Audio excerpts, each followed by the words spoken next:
Tonight on the Your Life Matters Show podcast. For me, like the first chunk of my story is, I was addicted to meth. I was doing GHB, ketamine, and Molly. Like that was it. Like I was out in LA, like doing drugs.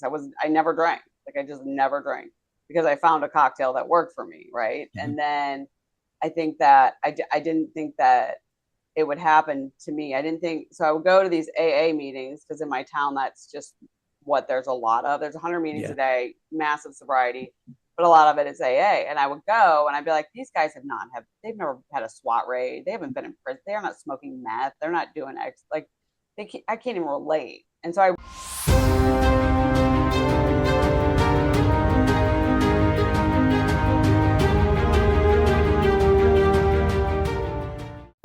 Welcome, everyone. We're so glad you made the choice to watch our show this evening and joining us for another episode of the Your Life Matters Show podcast with your hosts Steve Hodgson and Dr. Eric L. Davis.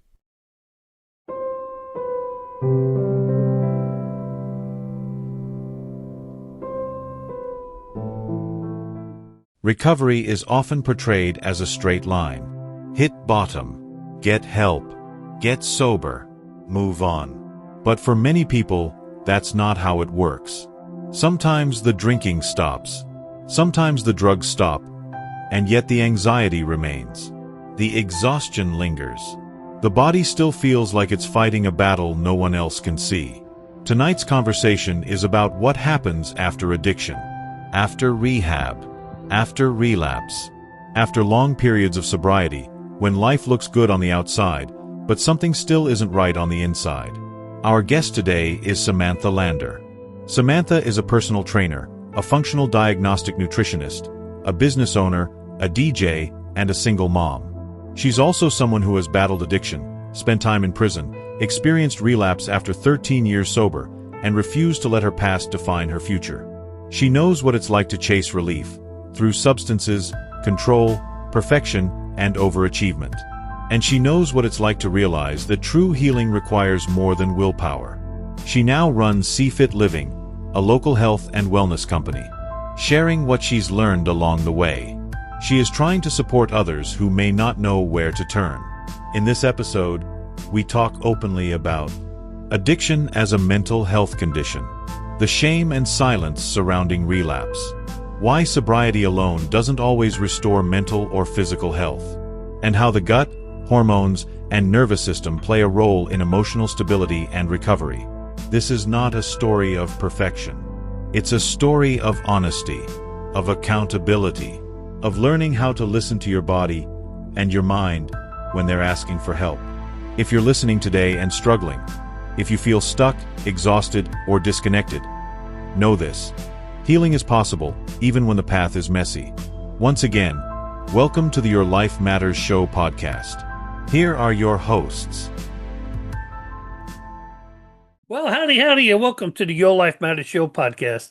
As always, I'm your host, Steve Hodgson, along with my knowledgeable co-host, Dr. Eric L. Davis. Dr. Davis, we're continuing along with some really, really interesting guests we're having on our show. You see, we've said many times, we've gone through almost all the topics, not all of them, but a good majority of like addiction, anxiety, PTSD and stuff, suicide. But I think it's a little more grabbing and hitting home to people when we have someone talk about their story. Yeah. That they've lived through and how they've come out the other side. As we saw when we had Jeff on a few weeks ago with the gambling. We have a really, really good guest on today, Sam, which we'll talk about in a minute.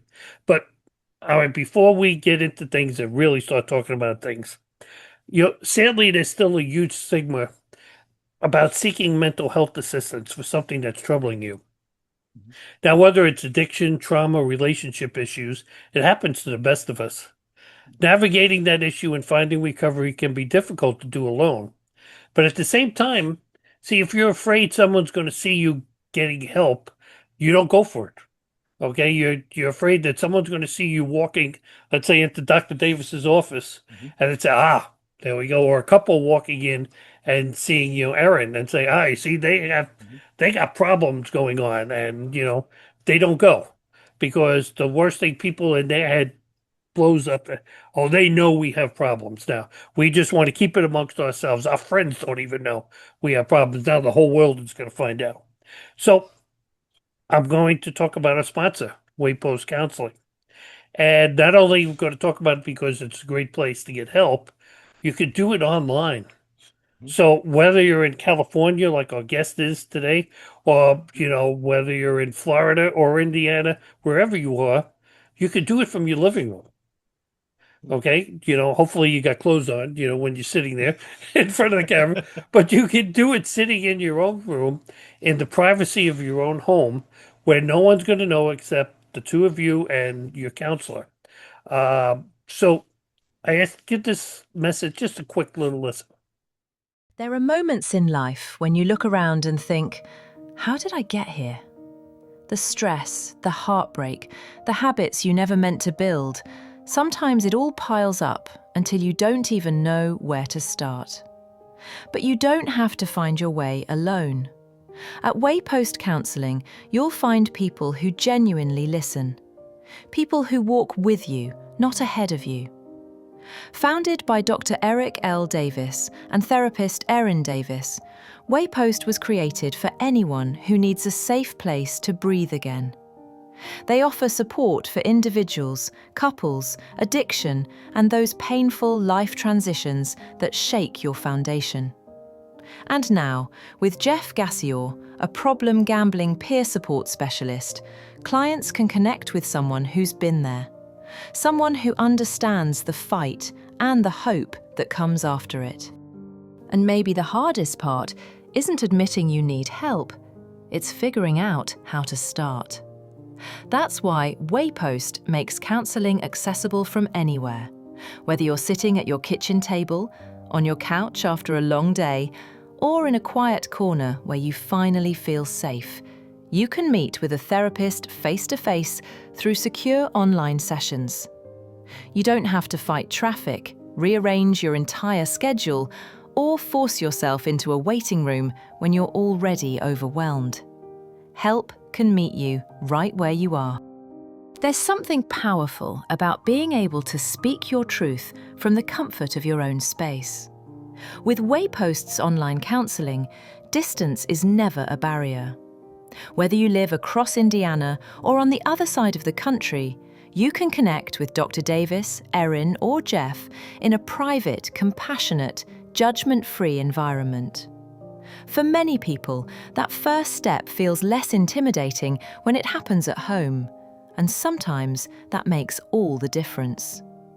If you're tired, if you're hurting, if you're ready for change, reach out. Visit waypostcounseling.com or call 317-762-0904 or 317-659-0179. Waypost Counseling. When life feels heavy, let someone help you carry it. Make the call today. See, recovery doesn't always look the way we expect it to. Sometimes it looks like sobriety. Sometimes it looks like relapse and getting back up. And sometimes it looks like learning how to truly heal the body after the chaos has stopped. Now, tonight's conversation is about addiction, recovery, relapse, accountability, and something we don't talk about nearly enough. What happens to the body and the mind after substance use ends? See, Dr. Davis and I talked about this before we started recording here. This show covers a lot of, the psychological side of seeking assistance, but we don't also talk about the body health and, how to really take care of your body. And that's so important to your recovery. It's just as well, because if you're not healthy enough, then, no matter what Dr. Davis and your psychologist tells you, it's not going to help you. Okay, right. You have to be 100% there. So tonight we have a very special guest. Her name is Samantha Lander. Now, she's allowed me to call her Sam. Sam is a woman whose story refuses to fit into a neat box. Trust me. She's a personal trainer, a functional diagnostic nutritionist. She's a business owner. She's a DJ, a single mom, and someone who's in long-term recovery. But she also is someone who has lived through addiction, incarceration, relapse, heartbreak, chronic illness, and the feeling of doing everything right, yet still feel completely unwell. So, understanding that Sam doesn't speak from theory, realize she's speaking from experience when she talks to us tonight. From selling drugs to serving time in prison, from 13 years sober to relapse, from exhaustion, brain fog, gut issues, and hormonal chaos to covering up how deeply addiction impacts the body long after the drinking or the drugs have stopped. Samantha's story is raw. It's a raw interview, grounded and deeply hopeful. If you ever wondered why you just don't feel right after making big changes, this conversation may bring all the answers that you didn't know how to ask. So, before we bring Samantha's interview on, Dr. Davis, when people hear the word sobriety, why do so many people assume healing automatically follows? I think because I know that I'm being very generalistic here, but I know that a lot of people kind of look at recovery as an event, and really recovery is a process. The real work starts in recovery when we stop using. That's really where recovery starts. And so it's an ongoing process. Really what recovery is, the way I explain it to clients or students, is recovery is the things I have put in place in my life that will help me stay safe even when I don't want to. And that's the things that give me added accountability, support, etc. So I think hopefully that answered that. Yeah, it's weird because, okay, I haven't been addicted to a drug or alcohol or something, but I was addicted to cigarettes for a number of years. Okay, and some people just suddenly think, well, you know what?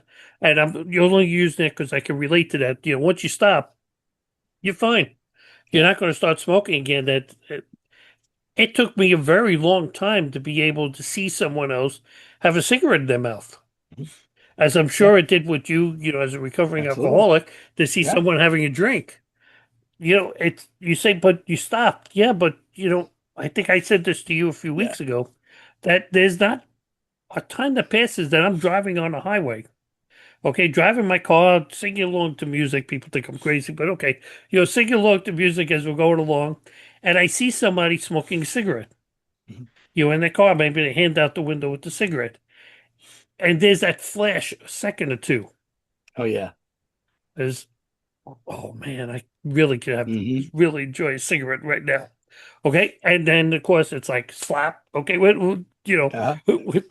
wrong with you? Okay, no, I know, like my wife probably, she stopped smoking years ago too. Could probably smoke one cigarette and never smoke another one. Yeah. Okay, I know for a fact, okay, if I put one cigarette in my mouth, I'll be smoking 2 to 3 packs a day. Right afterwards, and same thing probably with you with alcoholic. Oh, absolutely. Absolutely. You have that one drink, that's it. It's going to set you right back. And I think it would only be a matter of time before the wheels completely came off, just like they did, the other and times. Originally. Yeah, exactly. I know myself, I had stopped smoking for a long time. And my ex-wife that was with, she still was smoking. And the same packs, the same brand of cigarettes. And I woke up one night during the night to go get water when I lived in Connecticut.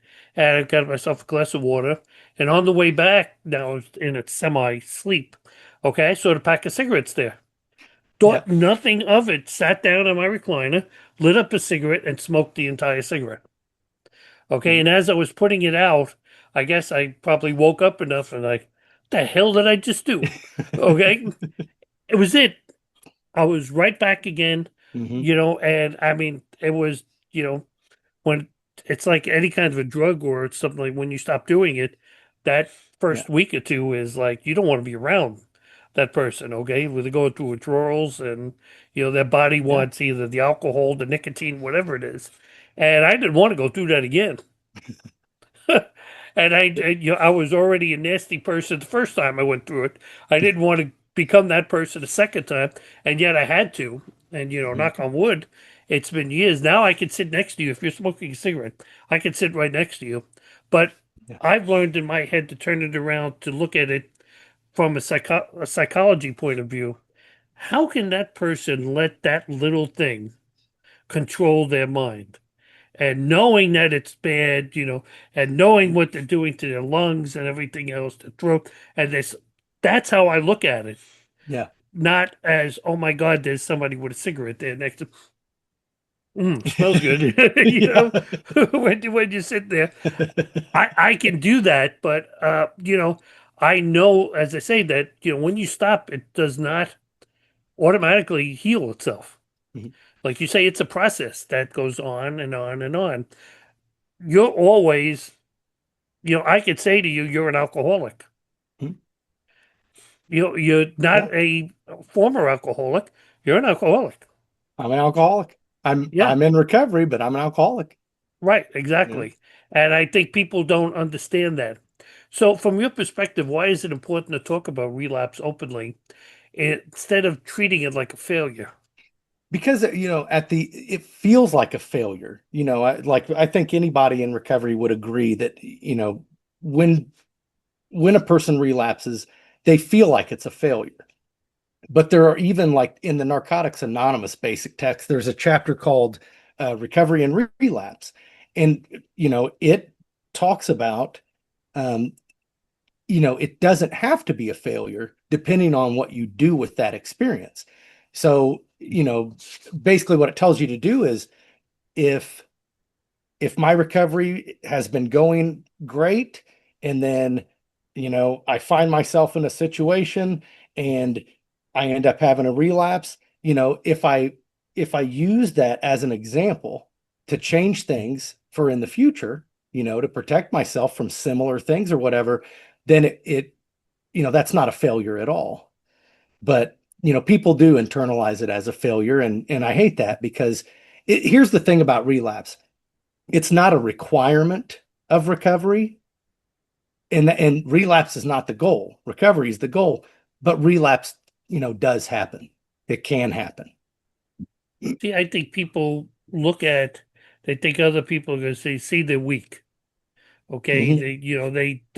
they couldn't stick with the program, but I think one of the reasons I know myself, one of the reasons I like doing this show is to teach people that it's not just a mental thing, it's a physical thing for people too. Mhm. It's got control of that person, and like you Yeah. say, having a relapse, it's how you deal with the relapse. Right.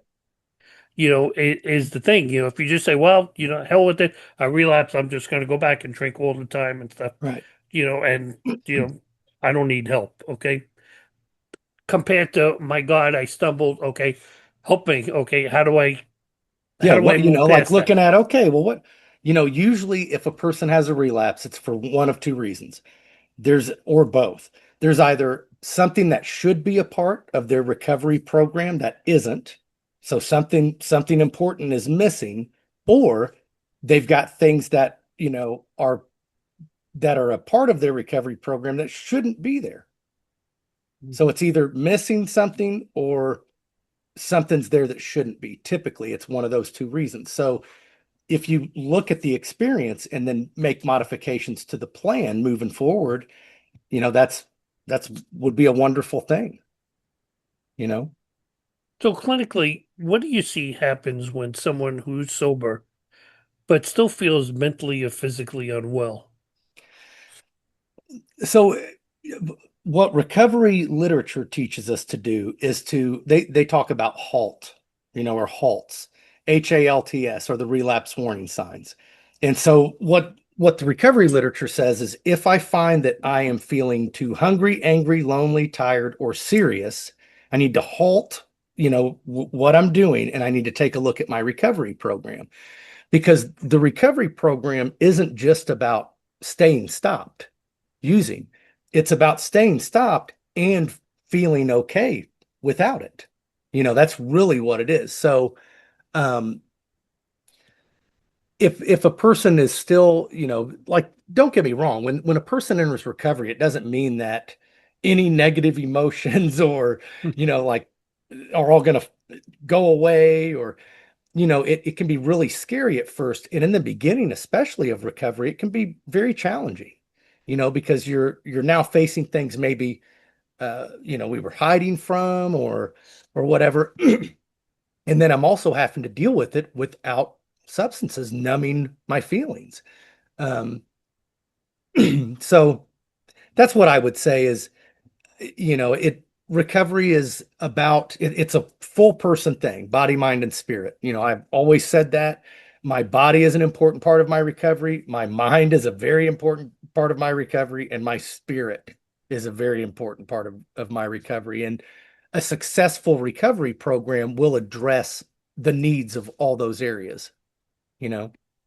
Because if someone's feeling, completely down in the dumps all the time, Mhm. probably one of the reasons, and I say just one of the reasons, they were probably either drinking or doing drugs and stuff, was to mask that feeling.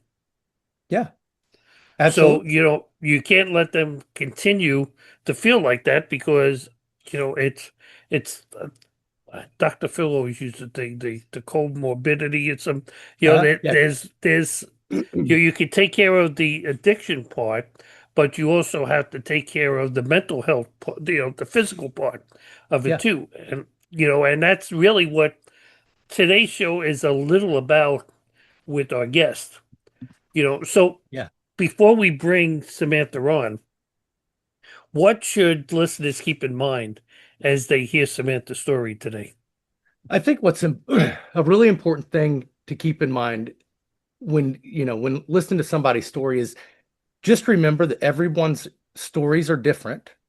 I mean, because nobody's the same person, like, Hmm. and we're all our own person with our own lives, our own experience. So keep in mind that, recovery stories are not always the same, but I challenge people to look for the similarities. What are the I was just going to say similarities? there's going to be similarity. Oh, People absolutely. might look at story and say, well, you know what? I never sold drugs and got arrested. Hmm.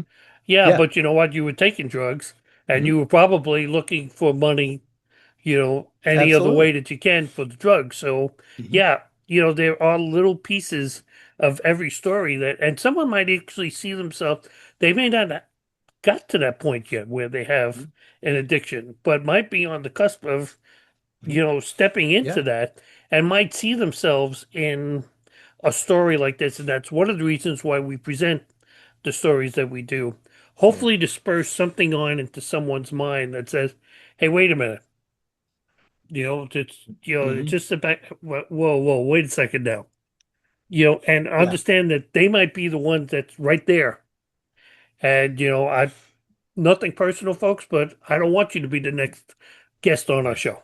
I would rather you live your life really happy, Mhm. and And fine then and without then and having then be a guest and tell us how great everything is. right. That'd be Or be wonderful, a guest to tell us how great that you watched one of our shows and you stopped that from happening. I'll be glad to have you on for that. So let's go over and let's listen to Samantha's story. Well, Samantha Lander, thank you for joining us here tonight on the Your Life Matters Show podcast and being willing to share your story with our listeners. You, Samantha, can you tell our listeners a little bit about your life? Maybe where you grew up, what life was like at home, and how you first got involved with drugs and alcohol? I am from St. Louis, Missouri. And you would say if you met my family and saw us, we look very picture perfect. Like I always said, like, I can't blame anyone. I can't blame my family. Like I didn't have a horrible upbringing because it wasn't the typical sort of like you. If you're an addict and you look back, you look for like family members that are super, addicted to drugs or alcohol or some significant trauma, and that's how you can categorize like that's why I did it. But I don't really have a lot. But now looking back, I know that there was like a lot of emotional dysfunction and codependency and really weird, a lot of things that went on like emotionally that just weren't so apparent. But we looked great on paper. I kind of had anything I wanted in the world, but I was very independent at a very young age. did not want anyone to be able to have control over me, wanted to be independent, have my own money, everything like that. The first time I drank and got into drugs, I was in 7th grade with my first drink, and I did not have any aha moments. I hate drinking, actually.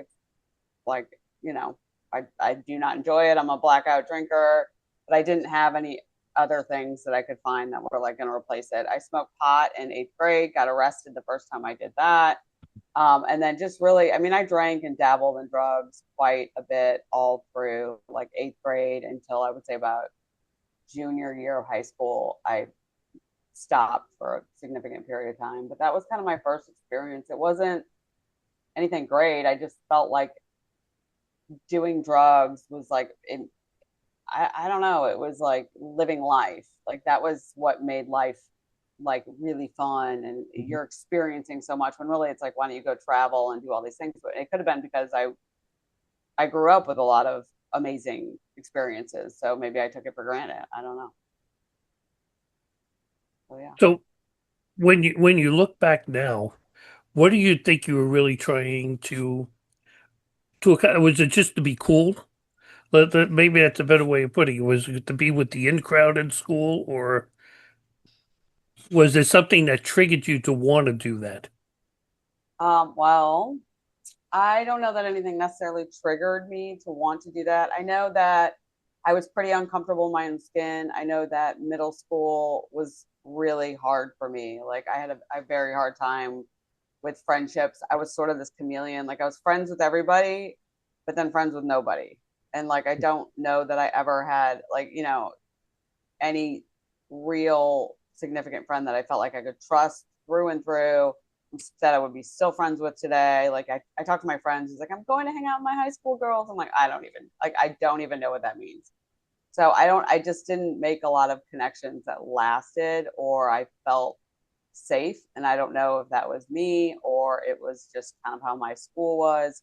But I was sort of like the delinquent friends to the super preppy, you know, pretty girls that were prom queens. And then I kind of fit in this like grungy alternative like group. So just sort of floated around. Yeah. Something that you had mentioned before is that control and fear had played, roles in your experiences with addiction. How do you feel like those showed up in your thoughts and self-talk back then? Like, do you remember any of the addictive thinking?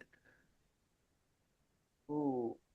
Um, I I definitely had a lot of negative like self-talk. I don't know that Mhm. it felt like it was an addiction for me. Yeah. Where I grew up, everybody drank a lot, everybody drank and drove, everybody blacked out. Like it was very, very, very normalized. So for me, I couldn't see that I was different or I was doing anything different, because it still felt like it was a little bit controlled, even though like in 8th grade Mhm. you shouldn't be getting arrested for smoking pot percent. But you know, I think part of it too, I was kind of a sick kid, and that's how I got into the health stuff later. But I just never felt good either. So I was always very like inflamed, bloated. I was dealing like I always felt very puffy. Like I was a very like hardcore elite athlete, but then I would like have struggles with my weight. I mean, I was never heavy, but like compared to the other girls or whatever it is. So I think that I felt very uncomfortable in my own skin, but I was very good at controlling what was coming out on the outside. You know what I mean? Like I was Yeah. very good at masking um, what was going on for sure. You know, you mentioned that you started drinking at a very young age. You know, that's young for drinking as far as concerned. But I want you to look back, if you could, now, from what you know now. Was there something that the younger version of you needed but really didn't know how to ask for? Oh, I don't know how to ask for anything. And I never have. I am like, so I was the youngest out of all the cousins and everything. And like, if you ask my family about it, they're like, he just always kept up. It was always like, I'm going to keep up with older kids. I was always friends with older kids. It was always like, if they were doing that, I'm going to do that. So if I knew that they were partying or thought they were partying, I was going to do Mhm. that no matter how young I was. It was always trying to do more, for sure. That was a pattern for me. But I wasn't very good at asking for help. I'm sure I needed more from my parents at some point.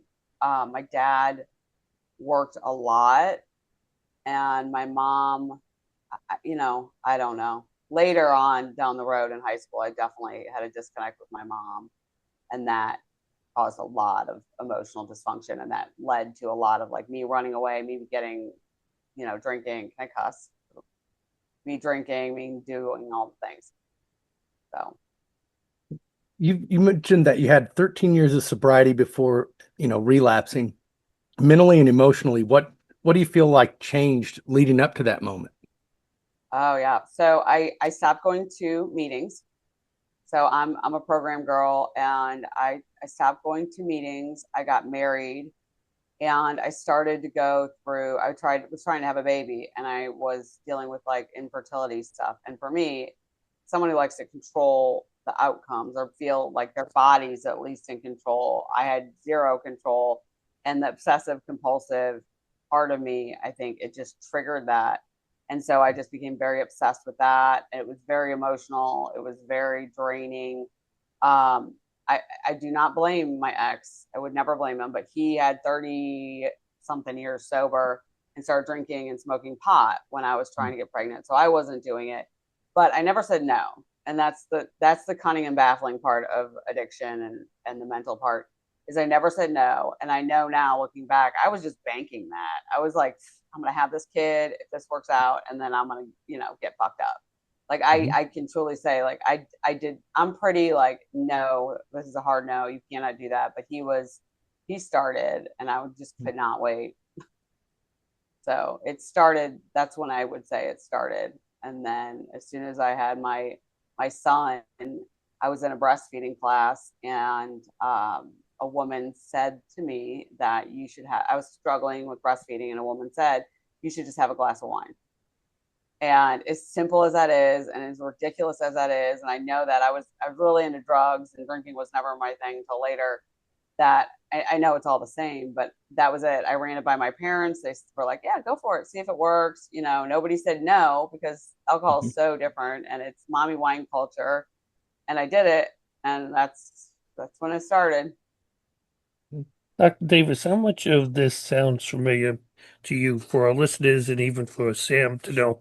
Dr. Davis is a recovering alcoholic as Yep. well. He's actually, we'll talk about later in the show about the book and stuff that you wrote too on this. But how much of this do you reflect back and I mean, not from working as a psychotherapist, but from a person, how much of this is really Oh, I recognizable? mean, pretty much all of it.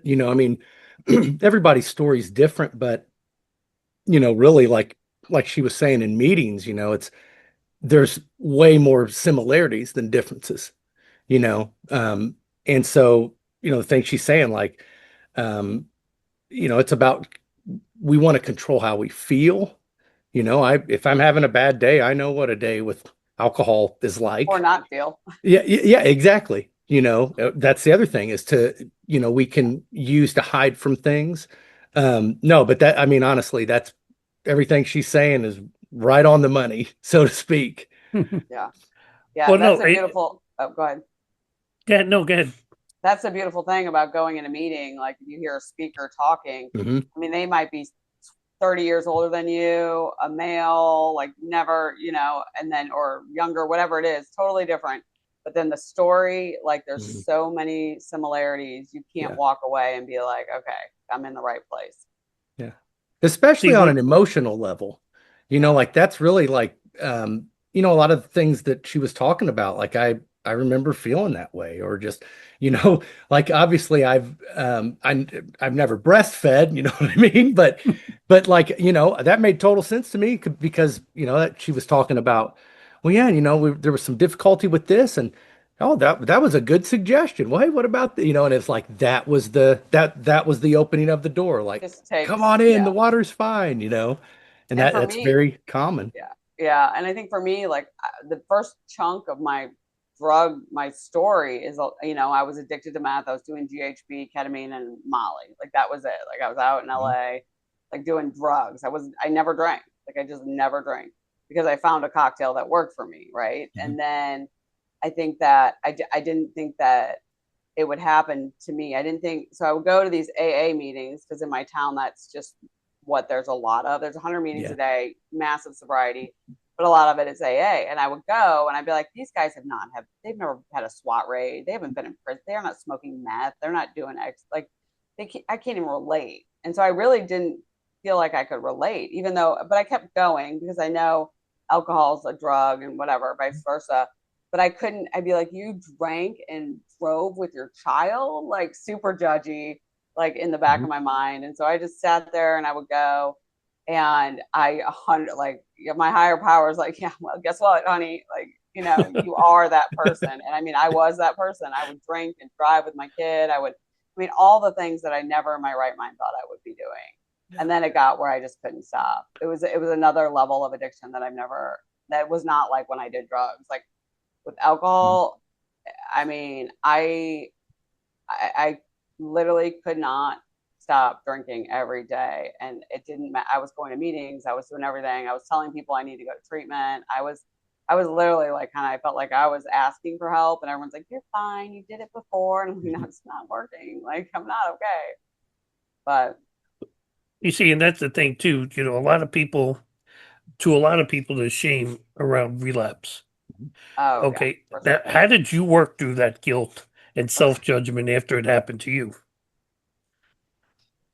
I mean, that was part of it. Is like I kept relapsing and not telling people too because I was so ashamed. Like the ego, the humility of it. Like I couldn't I already had to say it once, and then I would have it to say it again, and then I'd be like, no, I'm gonna have maybe one more like blowout somehow. Like I'm just gonna try to. This is gonna be the last one, and then I'll tell everyone, and then that'll be my restart, right? And so I mean, even I just had 3 years in December, and even this was probably the first year I was like, yeah, I got 3 years. Like I didn't say like it's so sad that I had 13 years and then 3 years. Like I just was like, I got 3 years. Like I was okay that I have 3 years. Like I don't need to tell people what I had before, because it doesn't really matter. Like I know what I had. Those 13 years still count. But yes, for sure, there's a ton of humility. And I don't know that's what I say. If I don't really have a lot of cravings, but if I ever wanted to drink again, I literally am just like, I'm going to die because I know that I am so stubborn that there's no way that I'm going to tell anybody and I'm just going to be out there.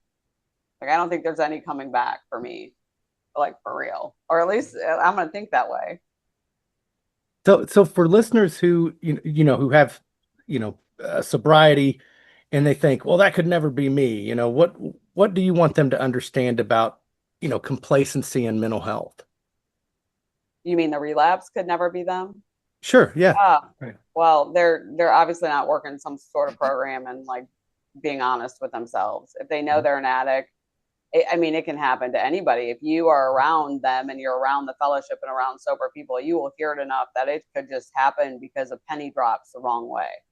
It's like it's truly, like I've learned, it's truly a disease, and it's always ready to just jump out at any moment. And that could be something as simple as like 4th of July, you're at a parade and it looks good and I got this. Like, it could be something simple as like, I mean, shoot, I'm doing a sober event and I put all this, someone sent me all these like free neurotropic drinks. And my friend was like, dude, there's THC in these. I'm like, oh my God, what the fuck? Like, it could be something that simple though. Like you accidentally relapse, like, and then you have your outlet. Then you like, in my mind, if I accidentally relapse, I feel like I would be like, well, shit, it already happened. I'm just going to go for it for another 24 hours and then I'll stop. Right. Like that's just how we think. Right? It doesn't even, it's totally irrational because you should just stop and probably go to a meeting, call your sponsor and do a whole lot of other things. Yeah. But I mean, it can happen to anyone. Something that it makes me think of is one of the sayings that they say in the fellowships is they'll say, like people will say, I may have more time between me from the last one than somebody else, but no one is further from the next one than anybody else. No. And I mean, and that's really, I think that kind of speaks to that where, the part of recovery is understanding that it could always be me. Oh yeah. You know what I mean? Like it could always be me if I don't do what I need to do. Yeah, it you know? doesn't take much, and you never know. Like some people's bottoms may not been like bottom enough. Like I mean, Yeah. I literally had a SWAT raid, went to LA County Prison, lost everything, was looking at 22 to life federal prison.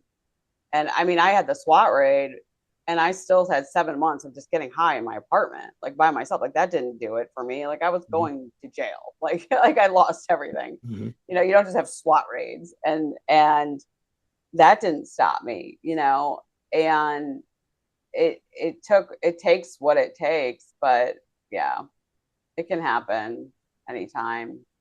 See, I think there's an important lesson for people, regular people that are listening to understand, because I mean, I can go back 25 years ago when I lived in Connecticut, and I had a good friend of ours who was a recovering alcoholic and he had been sober for probably about 20 years. And of course, when I was younger, hey, I partied, smoked some weed, drinking. I mean, it was no big deal to me. Um, and we were I remember sitting in our living room, and he was sitting on the couch, and I was sitting in my recliner and stuff, and I was drinking beer or something. And somebody that was in the room with us said, do you want, you can have a beer, if just one beer. And I remember thinking to myself, what the hell is wrong with you? To the person that was asking the question. You don't do that to someone who's, Yeah. a recovering alcoholic. And Yeah. for a second, I could even see him say, well, yeah, I could. And I was like, no, you can't. I mean, I've never been. I was like, no, you can't. Well, but And if you normal, want to have it, guess what? You leave because you're not yeah, going to do it here inside of my house. I'm not going yeah. to be the one responsible for you having a major relapse. No, you Well, can't. yeah, normal drinkers don't understand. It's nothing. I Mhm. didn't even understand, I don't think, till my relapse. Like I understand that I was using a lot of drugs, but I never got like desperate for drugs. I was selling drugs. I always had drugs. Like, there was no like feast or Mhm. famine for drugs. Like it was just easy. And so I think if I was like spending my work money, like legit work money, and like the amount that I was doing at that time, like then I might have been like, it would have been a different perspective, but I never ran out of anything. So for me, there was never that like that fear of not having it. So I think that made it a lot different. Um, let's see, as a single mom in recovery, how do you balance accountability, you know, and basically like, not letting the past define your parenting? All right. You thought they were going to be easy questions today? No, no, no. So I'm dealing with a lot with my kid right now. So he doesn't remember me drinking. I worry more about like the stress of when I was pregnant with my Mhm. marriage. I think more so like what happened then. But yeah, my kid has oppositional defiant disorder, and like we're in it right now. Like he's having a really, really, really hard time. But I don't feel like I have a lot of shame. I got sober. He doesn't remember. I'm very, very, very open about it. So I'm not one of those types that's like, Yeah. I mean, as soon as I knew I was an addict, the day I went to rehab, I was like, this is me. Like I was like, I know shame. Like I know there's a lot of people who don't want to say it. They're worried what people will think of them. Like I don't, I have, nobody has ever, ever, ever, ever, ever judged me. Like that's all I can say to people who feel like there's a lot of shame around what they did. And like, I mean, it's truly a disease. And for me, I don't have that like shame and guilt as far as like, it's just who I am, and I have a choice of what I'm going to do about it. And if I can Yeah. be open about it and tell people about it, and hope to God I save someone else's situation or someone relates to me, and that will help them feel better. And that's always the goal. I guess I want to delve a little bit. It's a perfect segue into it. You've had so many identities in your lifetime. You've been an athlete, an addict, a felon, which we'll get into. Okay, business owner, mom, and a healer. Now, how did addiction and recovery affect your sense of who you are? So, huh? I think that for me, it kind of goes back to what I just said. Is like I don't feel any shame for it. It's about what you do with your story. I mean, I had shame after my relapse, but it's I'm just a very open person. And so for me, the beauty of all of it is I've always wanted it to come full circle. And I'm at this point in my life where it's all coming together. So I'm throwing January 31st, I'm throwing a sober rave workout wellness event. So that just brings it all right there. Like I get to do what I want. I started DJing again a year and a half ago, headlining at raves. Don't have any desire to use, but I brought that back into my life. I'm speaking at major biohacking conferences and things like that. And I'm speaking on the impact that alcohol has on your body. And that isn't about me talking about drugs. It's about my relapse and how the alcohol truly is like the worst thing you could put in your body. If you're going to do anything, don't do that. And I talk about that. So everything is like merged into this little bubble. And so you have to be patient. They say the promises in the program and all these things. Like, I didn't know what was going to come of my relapse. I did know there was going to be a silver lining if I didn't die. Like, I did know that. I was like, if I can get through this and I don't die, like, there's going to be something here. And it took, right when I got sober though, I was like, I got on the news. I was determined. I went to all these like mommy meetups and these groups. And I was like, yo, you guys got to like promote mocktails. You need to, like, this is a culture that needs to be addressed. And so I just like got out there as much as I could. And I think that's part of what kept me sober. And then I went down into like juvenile detention. I went into the prisons. Like, I did everything that I wanted to do to help the community, and that's part of what keeps you sober. I don't have a lot of sponsees. Like, I'm not the best. Nobody asked me. I don't know why, but okay. But I do other stuff. I don't know. Well, basically, you are an indirect sponsor to them by doing all those events and giving all those speeches and talks. That is being an indirect sponsor. Yeah, it's my form of service work, I think. My sponsor doesn't love that. She's like, no, you need to talk to someone new in the program. I'm like, okay, I'll talk to him. But let's see.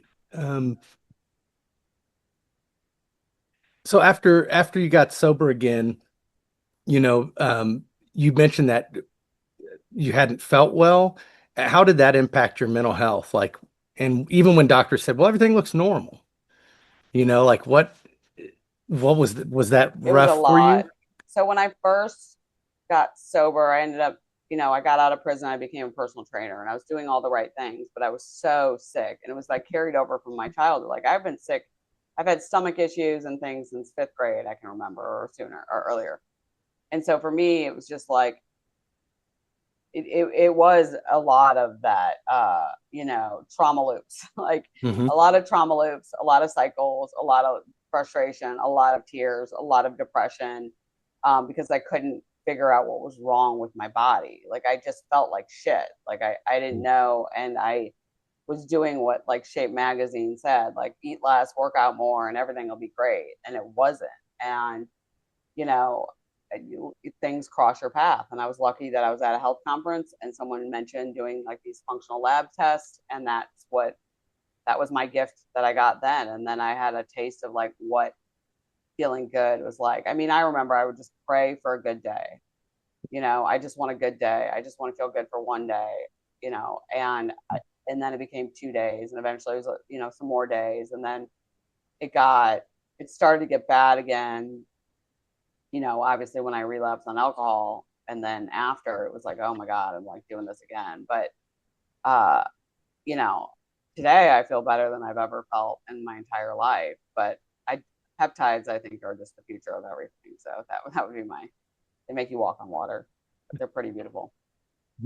You talked about you weren't feeling well when you were younger, and now you've learned so much, and we're going to be getting into that more and more now at this point of the interview. But I want to ask you, why do you think so many people in recovery, they struggle with, let's say, like fatigue, brain fog, not flog, anxiety, sugar cravings, and everything after they quit doing all those substances? Yeah, that's a huge thing. I feel like everybody wants it to be like, I feel perfect, I've lost weight, I'm great. And that's what I speak on after you get sober, because it's not what happens. Like, your blood sugar is a shit show. So you have to balance that. Your nutrition is probably awful. I know that you go into an AA meeting or you go to any fellowship. A lot of times there's a bowl full of sugar, of some sort of candy, and that's what you just do. That just eat candy. They tell you just eat candy, and it's like the worst advice you could give someone. So it's like getting your nutrition right. You know, your gut is, I always say, would you drink hand sanitizer? Because it's pretty much the same thing as alcohol. They both have ethanol, but hand sanitizer is used to literally kill bacteria and everything on your hands or your body or whatever you use it. So what do you think it's doing to your gut when you drink it? So you have to repair the gut. You have to balance the blood sugar. You got to look at your hormones. You see a lot of estrogen dominance, which can just make you feel awful. Make it so you have, guys will be very emotional. They'll get like man boobs and all sorts of things. Their testosterone will be a mess. And then women, the weight loss resistance will become really, really hard, you know, and they're just bloated all the time. A lot of constipation, diarrhea. You can't sleep. Your liver, you're not detoxing. So there's a lot to repair, but you can repair it. And that's the great part, because I'm living proof of that. Like, I destroyed my body for at least good 2 times significantly. And I feel pretty good today. It's work, definitely work. Dr. Davis, let me just ask you before you ask the next question there. In psychiatry, or, you know, psychology, is there a bigger push these days than not only to deal with the mental effects, but dealing with the physiological body's effects, as if she's talking about? Yeah. Are they starting to work together? Yeah. So I mean, really, there's a lot more attention on, you know, like the things that are in tandem to therapy. You know what I mean? So like, it's like, yeah, a person is in therapy, but, you know, are they getting exercise? Are they eating? You know, those things, especially like in early recovery, and I'm sure she'll agree with me, moving around is important, you know, because it gets your body flowing. It's, you know, when we come off of active addiction, our body is desperate for dopamine hits, absolutely desperate for them. And so anything that, you know, like anything healthy that feels good is optimal, you know, but that's the key. It has to be healthy. Yeah. You know, And I within think a lot of moderation. people, I mean, a lot of people turn to exercise. You'll see so many people in the fitness industry that are sober. So some people start to over exercise. It's just finding that balance. Obviously, Yeah. I think going into exercise at first is great. You know, even if it's too much, then, you know, go for it. But I think that, you know, you have to, it's whole body wellness. At the end of the day, everything is whole body wellness. And if you're not looking at the body as a whole and look at all, like, it's like a wheel, we have all these spokes. If you're not looking at like your sleep, nutrition, your belief system, you know, your hormones, your mental health. Like for me, I think, I mean, 100% relapse, because I was not taking part of it. Like, obviously the fertility stuff, but like I couldn't get sober because I could not like figure out how, like, the mental and emotional part of what I was going through. Like, I didn't want to drink. Like, I had no desire to drink. I hated it, but I had to check out. Like, I couldn't even like deal with any real life issues. And for me, I had to you got to find what makes you tick. And so I kept trying. Like, I did talk therapy. I mean, I've done a ton of talk therapy, and there's nothing against it, but like, I mean, I started cold plunging. I started breath work. I started a whole company for that. Somatic work. I mean, you name it, I was doing it. And then really what pushed the needle was I was holding an event, and I had this astrologist there, and he's like, you need a womb healer. And I'm like, okay. I was like, whatever that is. I was like, just give me their name. I was like, I'll go. And that's what's really pushed the needle. And it's just energy work. Like, I don't know. She's incredible. I lay there, but it has completely changed my thought pattern, how I wake up every day, my business. My nervous system has had a chance to go into parasympathetic. And it doesn't matter how great of a health coach I am, like, I couldn't get there without the help of someone who knew how to do it. And I didn't want to have to work really hard, and I didn't want to talk about all the shit that I can talk about my recovery. I can talk about the shit all day long and process why I did it. And I mean, I really could get into it. Like, I'm very aware of that, but I can't calm my system down. Like, I'm just type A, like hardcore, you know, meth addict. I like uppers, like all the things. Yeah. Let's see. For someone who's watching, and maybe, you know, maybe they're struggling in their recovery or something, how do you recognize, do you have any advice on recognizing early warning signs if they're approaching a relapse or anything like that? So have they already, are we talking about relapse or just in general? They haven't used yet, but they're thinking about it. Oh, well, if you're thinking about it, you need to, right there, your number one thing. If you're thinking about it, I think that's it. I mean, Yeah. if you are thinking about wanting to use, then I would figure out something quickly, whatever modality and whatever thing works for you. You need to talk to people. I think the biggest thing is you got to tell someone, and tell someone who cares, not the guy who's in your living room who said drink a beer. Right. I would say tell someone who cares enough about you that will say, okay, what can I do to help you and keep yourself safe? You know. I that's important. I really liked what you were talking about with the complete mental and physical part of it, because I want people to, if someone's listening right now, says, well, I'm not an alcoholic or drug addict, I don't relate to that.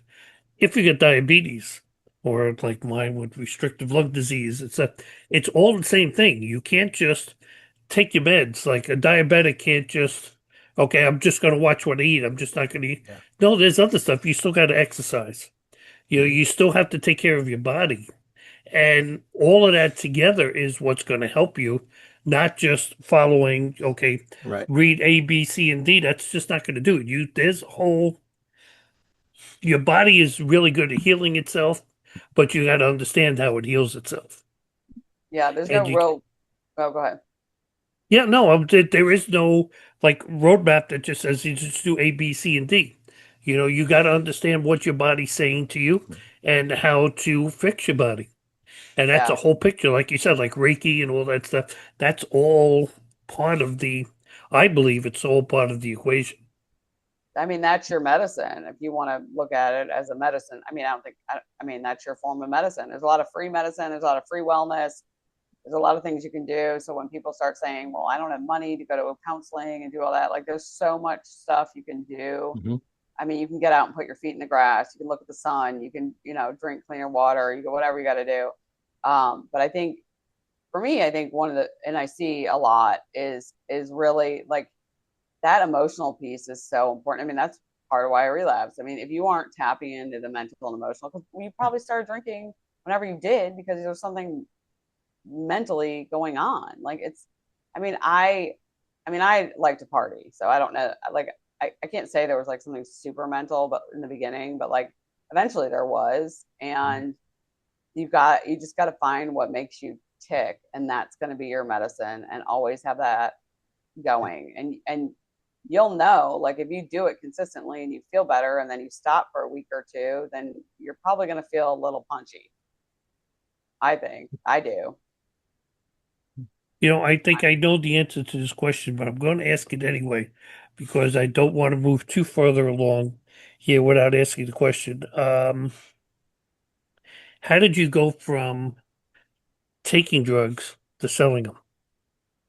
Oh, I mean, this is so rational. I'm an addict, and so first of all, I'm an entrepreneur. So like anything to make money, I'm going to do it. Like I am like all that. Like I am an entrepreneur through and through. If there's an opportunity to have a business with it, then 100%. And so there's that. But for me, it was like, okay, well, if I'm going to do this, I need to find a way to pay for my habit. You know what I mean? Like I didn't want to use my legally earned money. That's distortion. Like that's how fucked up we think. So I didn't want to use the money that I got from all my real jobs. So I was going to use the money from, just selling. And I did. So I sold a little bit, and then I started bringing it back to college with me, and then selling to the people in college. And then right after, college, I moved out to LA, and then it grew, and then the paranoia grew. And as the paranoia grew, I wanted a solution of how I can not get caught. So that's when I just decided I was going to sell a lot of drugs to less people. It's like, so that was my thinking on that. And so that's what I did for a long period of time. But yeah, initially it was the entrepreneur and you said move further up the chain. Oh, Is that what it was? Do like wholesale. Yeah. Right. Yeah, exactly. Large quantities. Yeah. How did you get caught? How did you end up going to jail? So my ex-boyfriend at the time, so my dealer had gotten busted, and they raided his house, and they left 11 gallons of GHB at the house. And my ex-boyfriend took it, which is weird that they left it, right? I mean, there's a lot, like, people don't just leave drugs. And so what they did is they followed him to my apartment where he put it. And then I was walking out of my apartment and had, thrown on the ground in full SWAT raid. Yeah. So, I mean, it probably would have happened eventually. I mean, it is what it is. It's the Well, world. luckily, it was just for that and not the actual getting caught at a deal or something, Oh, I mean, they raided my house. I mean, my indictment's this big. I mean, I don't think it was good. It wasn't small time. It doesn't I sound didn't get lucky. It wasn't like someone just put some GHB at my house. I was actively selling a lot of drugs. Yeah. You're noticing a pattern here with our shows, Dr. Davis? Yeah. With Jeff and this dude. So we had someone on that had to supplement their gambling addiction. They were stealing money, and to wake up one morning and have a knock on the door, and 64 federal agents raiding his home and arresting him and stuff. Yeah, it seems following a little pattern there. Okay, I want to get to the part of the show we call the lightning round. Okay, so Sam, I'm going to ask you 5 questions. Now, I talked to Sam a little before we started here. Just quick, instinctive answers. No overthinking. Sometimes just 1 or 2 words. So here we go. Number 1, one emotion you had to relearn how to feel in sobriety. Supposed to be rapid fire, so here I am overthinking it. So one emotion. To feel loved. Okay. One myth about recovery you wish would disappear. That you can just stop. Yeah. I don't know if that's about a recovery. No, that's a good answer because that's what I was thinking in my head. The recovery is just the end all. Just hey, I'd go into recovery, I'm fine after that. It was never going to happen again. Number 3, a healthy habit that changed your mental clarity the most. God, the womb healer. For sure, man. A healer, womb healer, whatever. I don't know. Right, She's been the best out of all of it. Yeah. I mean, getting sober cleared my mind for sure. But yeah, doing that and then sitting in my shit for a good year, like no dating, no stimulant type things, no dopamine fixes, and just sitting in my shit and crying and feeling it for sure. Yeah. Okay, number 4, something you struggle with mentally.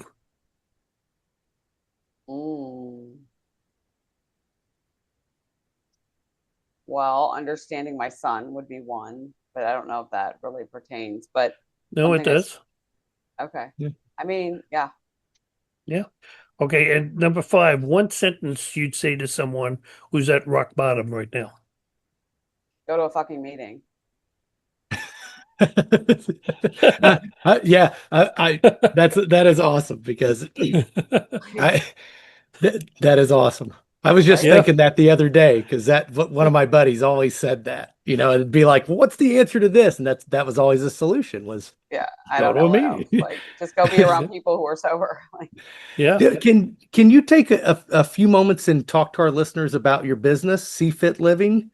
Tell us about its purpose, the services it provides, as well as being a functional diagnostic nutritionist. Sure.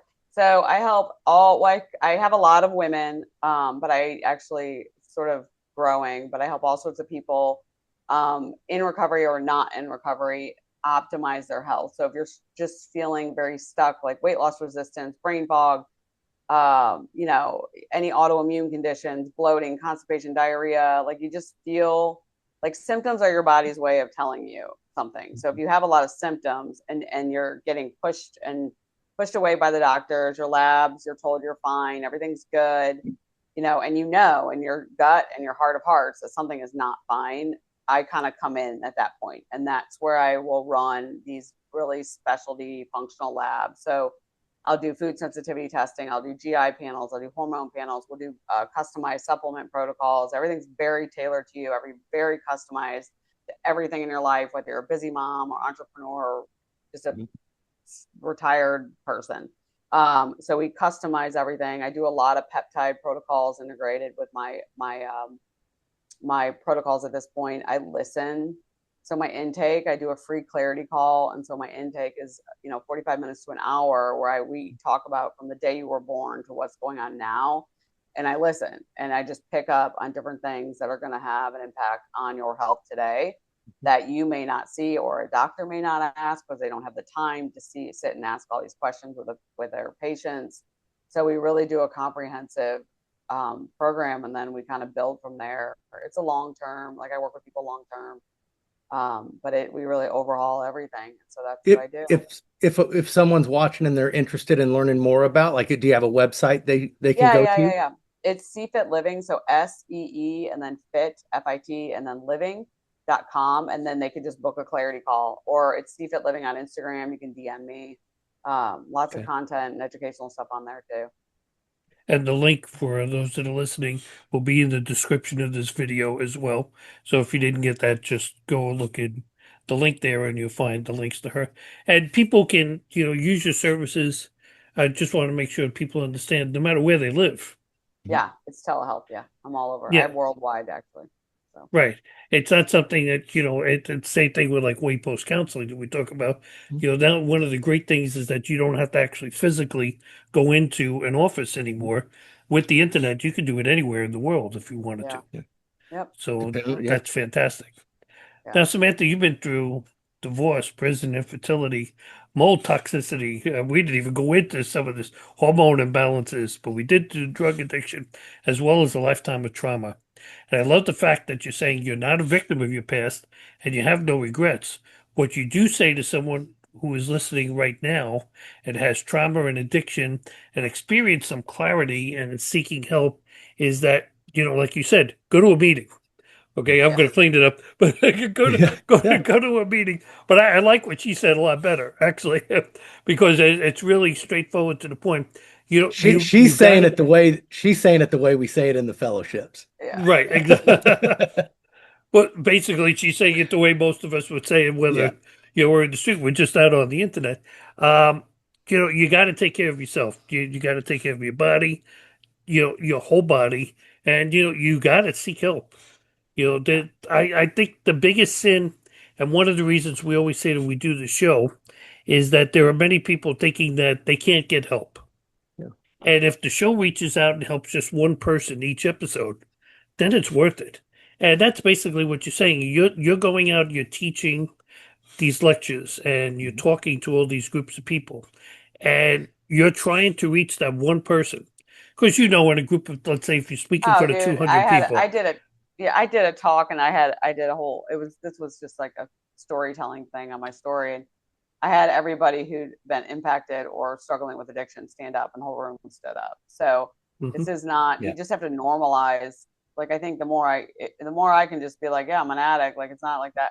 It's a big deal, but it's not. Like, you just got to normalize the conversation, and then people feel comfortable asking questions, and they ask questions because they know that, like, their brother-in-law or their, like, I mean, I had someone come over and give me a facial, and she's like, well, I kind of have this other question, because she's out on my Instagram. She's like, my sister got married, and this guy's like, we're trying to get him into treatment. It's like, there's always a link everywhere I go. I went to a networking thing last night, and I had 3 people come up and say something about being sober, and just from me, my Instagram, really. I think a lot of times too, the people are just embarrassed to ask that question in front of a group of people, which is fine. I saw that with the paranormal. We would do presentations, and as we were packing up trying to leave, my wife Jen and I, we couldn't get out of there. I mean, we finished a presentation at 2:00 in the afternoon. At 4:00, there was still 50 people standing there asking us questions. Yet when we stood in front of the group and said, "Okay, does anybody have any questions?" Nobody had any questions. Okay, thank you for coming. It was great seeing you. And I felt bad for her because one of us had to put the equipment away. so it was me. And most of the time they were just like, all right, next to the people that were sitting there. And it's good that that's why I said to you before that, you're really their indirect sponsor. Yeah. Because the question that they would ask their sponsor, they're asking you. Well, My sponsor wouldn't say that, but okay. Yeah, well, I know. Well, I'm the worst you know, sponsee, but I've been pretty good. She has me doing like three things I'm grateful for, but my kid every day, and I've actually been able to like consistently do it. I don't think she thought I would even do it. So well, your story has been a difficult one, yet you've come out on the other side and now helping others who are walking in the same steps that you did. Again, we want to thank you for sharing your story with our listeners and speaking with both of us today. And I want you to know that we wish you many more years of enjoying life and helping others find the strength to regain their lives again. So thank you for joining us today on Your Life Matters Show. Yeah. oh, Thank you so much. Thank you, and same to you guys. You know, I want our listeners to keep in mind that Dr. Davis wrote a book which covers the topic we're discussing this evening. His book is titled The Bible and Addiction Recovery. It invites readers on a transformative journey exploring the biblical foundations woven into the 12 steps and other key recovery principles. Now, I also want you to know, before I forget, the link for the book, not only is it on our website, but I'm going to also add it in the description of the show too. So if this is Thank something you. you're coming across now, this way people know that it's there. The book goes from the power of faith to the importance of honesty, surrender, making amends, and letting go of resentment. I could go on talking about the book, but I want you to talk a little about it. But why did you write the book? I mean, obviously, I know why you wrote the book, but I mean, tell us a little what you hoped that the book was going to accomplish to someone reading it. Really, so for me, I kind of, in a nutshell, I kind of came to faith backwards, I feel like. And what I mean by that is like I grew up in the church and things, but for me, I didn't feel like I had necessarily internalized things. And so when I, got into recovery, as I was working a program, steps, all that stuff, I started to just kind of see where it was like, wow, like that. I remember that's a concept we talked about with, in church, and that's a concept. So I just started seeing the similarities. And really the book is just my journey, through my research or through the things that I'd read, in looking at, okay, well, what are the similarities? Like where do these two things tie together? These two, the schools of thought, if you will, and it was interesting to me because, through that book, it really, what's the word I'm looking for? Supercharged my faith, and so I really, there are examples and things in there, even if someone is not, a Christian or religious, like the examples and exercises that are in the book are still applicable. You can still use them. But that's, I hope it walks through people through, my journey, I guess. It's not my story. It's just what I found about different scripture and the steps and all that. And basically I hope that it, teaches them some things about recovery and hopefully supercharges their faith. Like it says, it's an invaluable resource for therapists, biblical counselors, pastors, and individuals and families who are navigating recovery.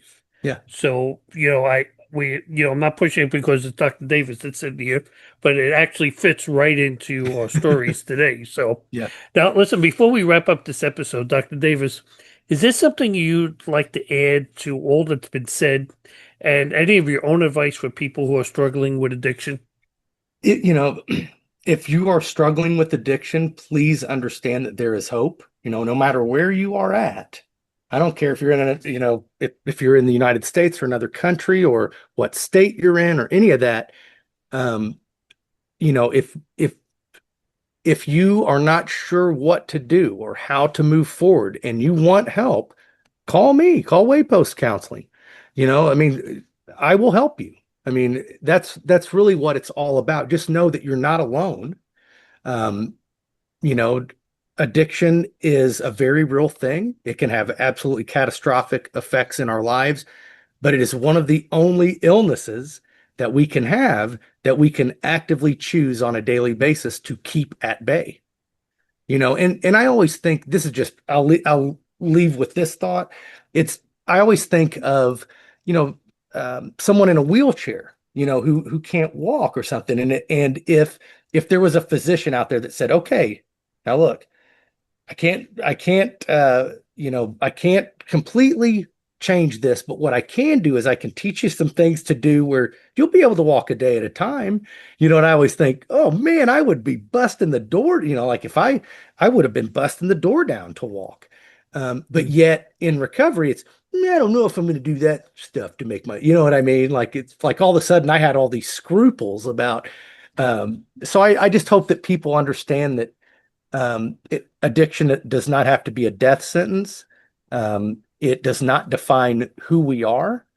It only defines who we are in active addiction. And there are numerous ways that we can stop addiction from harming us. And please don't give up hope. That's what I would say. I remember there's so many resources out there. I will try to put a bunch of them in thing. And if anything else, just waypostcounseling.com. Yeah. You've seen Absolutely. the commercial early on, and the links in the description every week anyway, so it's right there. So you see, what makes Samantha's story so powerful isn't just where she's been. It's how honest she is about the work it takes to stay well. She reminds us that recovery isn't a finish line. It's a daily commitment. Relapse doesn't erase years of growth. And just because someone looks healthy on the outside doesn't mean that their body isn't still asking for help on the inside. See, Samantha's journey shows us that addiction is a disease, but healing is a process. Okay, and that's important. I'm going to read those words again. It shows us addiction is a disease, but healing is a process that involves the mind, body, and spirit all working together. Through vulnerability, community, functional health, and self-accountability, she's built a life rooted in purpose, service, and truth. If you're listening today and struggling, whether with addiction, burnout, unexplained health issues, or the feeling that something just isn't right, please know this: you are not broken, nor are you weak. You're not alone. There's help, there's hope, and there is a path forward, even if you can't see it clearly just yet. So remember, if this episode, if it resonated with you, please consider sharing it with someone who might need to hear it. Conversations like these save lives, sometimes quietly, sometimes slowly, but always meaningfully. And remember, if you or someone you love struggling with substance use or emotional distress, help's always available. In the United States, you can simply pick up a phone and call or text 988 to reach out to the Suicide and Crisis Lifeline 24 hours a day.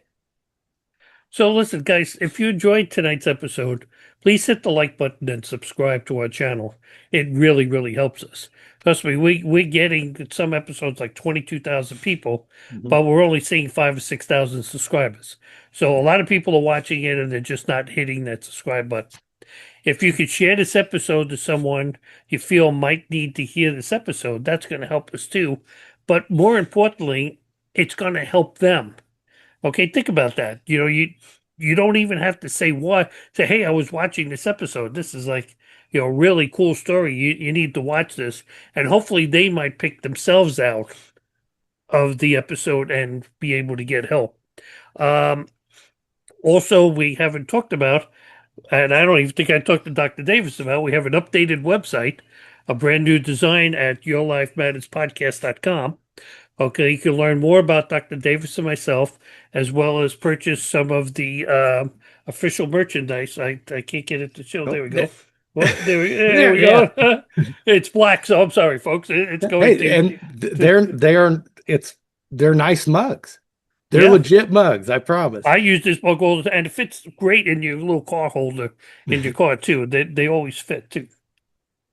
You can even request to be a guest on our show. Just complete the form on the website and we'll get back in touch with you. This is how we found Samantha and her amazing story.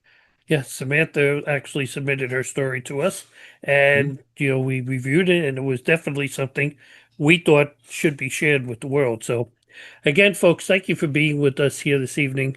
Of course, thank you for listening.